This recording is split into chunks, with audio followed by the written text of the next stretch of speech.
রাজধানী ঢাকায় টানা কয়েকদিনের তাপদাহে জনজীবন অতিষ্ঠ হয়ে উঠেছে। সোমবার সর্বোচ্চ তাপমাত্রা রেকর্ড করা হয়েছিল ৩৭ ডিগ্রি সেলসিয়াস। তবে মঙ্গলবার সকালে প্রকাশিত বাংলাদেশ আবহাওয়া অধিদপ্তরের পূর্বাভাসে বলা হয়েছে, আজ দিনের তাপমাত্রা সামান্য কমতে পারে। এতে গতকালের তুলনায় গরমের অনুভূতি কিছুটা হালকা হওয়ার সম্ভাবনা রয়েছে। পূর্বাভাসে আরও জানানো হয়, ঢাকা ও আশপাশের আকাশ আংশিক মেঘলা থেকে অস্থায়ীভাবে মেঘলা থাকতে পারে এবং হালকা বৃষ্টিও হতে পারে। এ সময় দক্ষিণ ও দক্ষিণ পূর্ব দিক থেকে ঘন্টায় 10 থেকে 15 কিলোমিটার বেগে বাতাস প্রবাহিত হতে পারে। মঙ্গলবার সকাল 6টায় ঢাকার তাপমাত্রা রেকর্ড করা হয় 28.2 ডিগ্রি সেলসিয়াস। বাতাসে আর্দ্রতা 78%। এর আগের 24 ঘন্টায় ঢাকায় 3 মিলিমিটার বৃষ্টিপাত হয়েছে।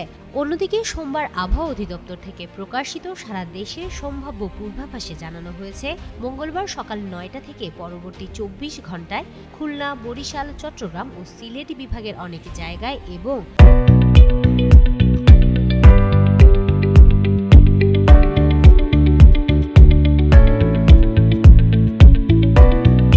রংপুর, রাজশাহী, ঢাকা ও ময়মনসিংহ বিভাগের কিছু কিছু জায়গায় অস্থায়ীভাবে দমকা হাওয়া সহ হালকা থেকে মাঝারি ধরনের বৃষ্টি অথবা বজ্রসহ বৃষ্টি হতে পারে। একই সঙ্গে সারা দেশের কোথাও কোথাও মাঝারি ধরনের ভারী থেকে ভারী বর্ষণ হতে পারে।